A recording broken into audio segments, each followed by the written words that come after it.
आप देख रहे हैं डीडी के दिल दहला देने वाली कहानियाँ। तो हेडफोन लगा लीजिए, चलिए पढ़ते हैं आज की कहानी की ओर। मैं अभी अभी नए शहर शिफ्ट हुआ हूँ। मेरी एक सीमेंट के प्लांट में जॉब पक्की हुई थी, तो पहले जाके रहने का जुगाड़ किया और फिर बाद में सामान लेके जाने का सोचा था। मेरा नाम कार्तिक है। मैं एक पावर प्लांट में जॉब करता था। वहाँ मैं लैब में जॉब करता था और यहाँ सीमेंट प्लांट में भी मैं लैब में ही जॉब करता हूँ। भीमापुर नाम का बड़ा सा शहर है ये। मेरे गांव के पास होने के कारण यहाँ काफ़ी पहचान के लोग भी थे, तो मुझे रहने का जुगाड़ करने में ज़्यादा मशक्क़त नहीं करनी पड़ी। मेरा किराए का रूम और प्लांट के बीच में कुछ 20 मील का फासला था। जहाँ प्लांट था वहाँ रहने का कुछ इंतज़ाम नहीं था, तो सबने यही कहा कि यहीं बेवापुर में ही रह जाओ। सबकी मानकर मैंने यहीं रूम ले लिया। मैं जहाँ रहता था वो घर एक ऑटो मालिक का था। उनका नाम था हरी काका। सब लोग उनको इसी नाम से बुलाते थे। उम्र में बड़े होकर भी वे हमेशा दोस्ताना अंदाज में ही मुझसे बातें किया करते थे। मुझसे उनका लगाव बेटे जैसा था। रोज मुझे खाना खाया क्या ये जरूर पूछते और बातें चालू करते।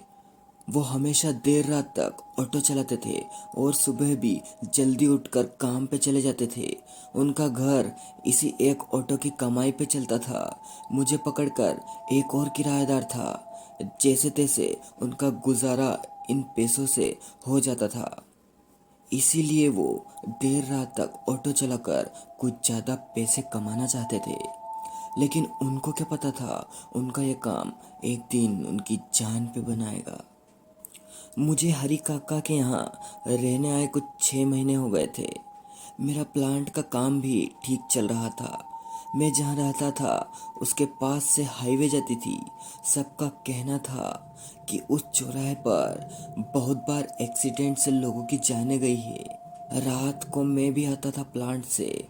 मुझे भी हरी काका ने आगाह किया था। मैंने उनसे यूं ही पूछ लिया, हरी काका वहाँ क्या है ऐसा? कुछ भूतों की बात है क्या? हरी काका ने कहा, हाँ कार्तिक बेटे, वहाँ बहुत सालों से ये जो पुल बन रहा है ना, सुना है ये जब बन रहा था तब कई लोगों की इसमें बलि दी गई थी। अब वही यहाँ मौत का तांडव कर रहे हैं। काका ने समझाते हुए कहा। मैं थोड़ा डर गया। मुझे सहमा सा देख काका बोले, अरे डरो नहीं बेटा, यहाँ घर में कोई टेंशन लेने की जरूरत नहीं है। मैं इतने सालों से ऑटो चला रहा हूँ, मुझे तो कोई भूत नहीं दिखा। हमारी बात हुई अभी कुछ ही दिन हुए थे कि उस चौराहे के पास फिर एक एक्सीडेंट हो गया। समझ नहीं आया कैसे। जब सब लोग देखने गए तो मैं भी साथ में चला गया। एक कार वाला था, चौराहे से आगे जाकर एक खंबे से जाके टकराया था। उसकी मौत जगह पर ही हो गई थी।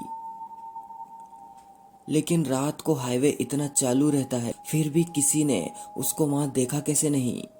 यही सवाल सब कर रहे थे। उसका एक्सीडेंट हुआ ये बात सुबह सबको पता चली। पुलिस वालों को भी ये हमेशा का रोड एक्सीडेंट लगा। लेकिन काका घर आने के बाद सबको यही कह रहे थे कि ये रोड एक्सीडेंट नहीं था, उस आदमी को भी उन भूतों ने ही मारा है। ऐसे ही दिन बीतते गए। मुझे यहाँ अब साल होने को आया। मैं भूतों पे वैसे तो यकीन नहीं करता, लेकिन सब बोलते हैं तो मन न चाहते हुए भी मानने को तैयार होता है। मेरे दादू का कहना था कि आदमी को निडर रहना अच्छी बात है, पर थोड़ा सा डर भी होना चाहिए। डर से इंसान आने वाले खतरे के लिए तैयार होता है। अचानक आया खतरा निडर संभल नहीं पाता और दुर्घटना होती है। मुझे जब भी कभी रात को अकेले में कहीं सुनसान जगह पर जाना होता, मेरे दादू की यही बात मैं हमेशा अपने मन में रखता था। जब ये किस्सा मेरे साथ हुआ उसके बाद से तो मैं बहुत डर गया था। वो बारिश की अंधेरी रात थी। अमावस्या थी। कि पता नहीं, लेकिन बाहर बहुत अंधेरा था। घने बादलों की वजह से रात और भी काली लग रही थी। मैं कुछ रात के 12:30 बजे को उस चौराहे पे उतरा। मुझे मेरे प्लाट की बस छोड़ के आगे चली गई। आज प्लांट में शट डाउन था, इसलिए सभी ने ओवरनाइट किया था, तो लैब वालों को भी रोका गया। एक दो लोगों के लिए अलग से गाड़ी नहीं भेज सकते थे, तो मुझे बेवजह बिठा के रखा। बारिश बहुत हो रही थी, छाता नहीं था मेरे पास, भीगते हुए जा रहा था।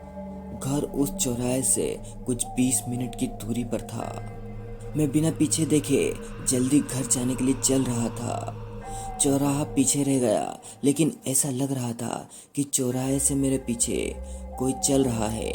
पीछे मुड़ने की मेरी इच्छा थी, पर मुड़ ही नहीं पाया, बस चल रहा था मैं। ऐसा लग रहा था कि अभी घर आ जाएगा, लेकिन मैं पहुंच नहीं पा रहा था। घर सामने दिख रहा था, लेकिन क्या हो गया था मुझे? मैं घूम ही रहा था। मुझे समझ में आ रहा था कि कुछ तो हुआ है मुझे, लेकिन इसमें से बाहर निकल नहीं पा रहा था। मेरे पीछे से कोई मुझे धकेल रहा था। मैं डर जाऊंगा पीछे देख के, इसीलिए मुड़ के देखने की हिम्मत नहीं थी मुझ में।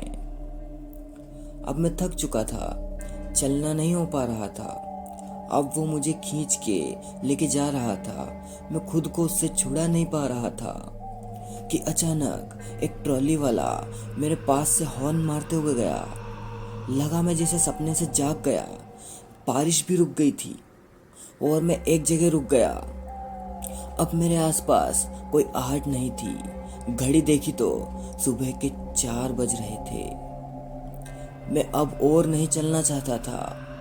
वहीं बैठ गया, सुबह का इंतजार करने लगा। जैसे ही थोड़ा उजाला हुआ, देखा मेरा घर सामने ही था। पता नहीं मैं कहाँ घूम रहा था और मेरे पीछे कौन पड़ा था। रूम पे जाने के बाद मैं सीधा अंदर जाके कपड़े बदल कर सो गया। डर की वजह से मुझे बुखार सा हो गया था। हरी काका रूम में आए, खैरियत पूछी। उनको मैंने सब बता दिया। उन्होंने समझाया कि शायद कोई प्रेत आत्मा पीछे पड़ गई होगी। उन्होंने आगे कहा कि मैंने ऐसा भी सुना है कि यह आत्मा पीछा करके थका देती है, बाद में अगर कोई पीछे मुड़ के देखे तो उसको अपने वश में कर लेती है, फिर वो उस पे हावी हो जाती है। मैंने कहा, हरी काका, मैं आखिर तक पीछे नहीं मुड़ा, लेकिन मुझे अब बहुत डर लग रहा है। हरी काका बोले, जो होना था वो बीत चुका, अब डरो नहीं, कुछ नहीं होगा। शाम को मेरी तबीयत ज़्यादा खराब हुई तो मैं अपने घर चला गया दोस्तों के साथ। वहीं मेरा इलाज चलता रहा। कुछ एक हफ्ते के बाद मैं वापस रूम पे आया। वहाँ का नज़ारा देखा तो मेरे होश ही उड़ गए। हरी काका एकदम बीमार से हो गए थे, पलंग पर लेटे थे। उनको भी काफ़ी तेज बुखार था। मुझे देख उन्होंने पास आने का इशारा किया। मैं उनके पास गया। काका बोले, कार्तिक बेटा, तू जिस दिन यहाँ से गया उसी रात को एक हादसा मेरे साथ भी हुआ।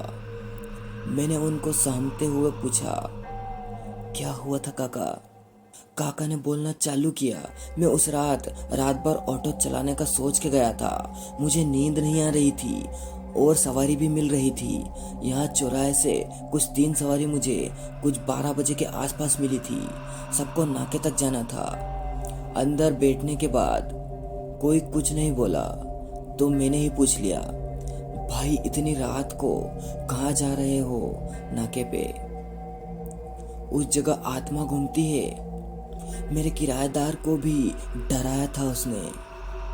इतना बोलने के बाद उनमें से एक बोला, तू अपना काम कर, तुझे भूतों से डर नहीं लगता क्या?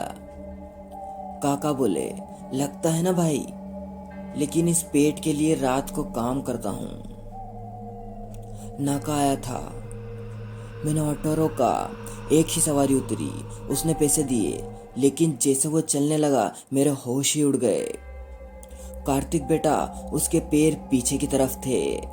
मैं पसीने से तरबतर हो गया था। दिल जोर से धड़क रहा था, लेकिन ऑटो में 2 लोग और थे, इसलिए मैं खुद को संभाल पाया।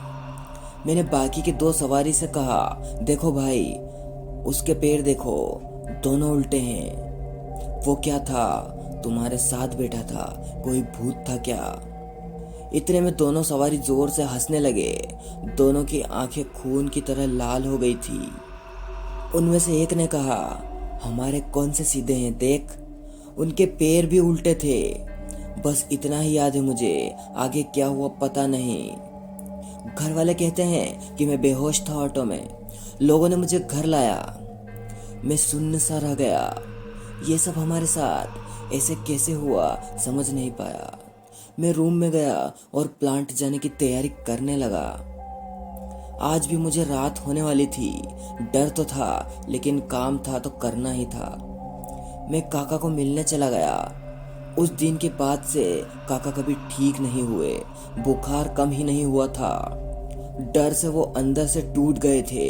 कुछ दिनों में खाना पीना भी बंद हो गया उनका।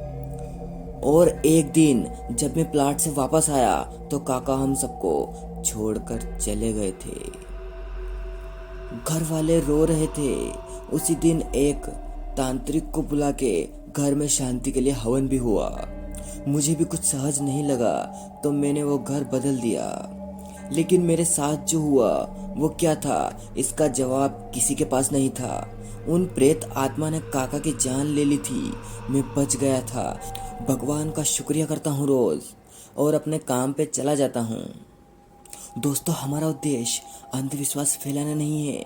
यह वीडियो केवल मनोरंजन के उद्देश्य से बनाई गई है।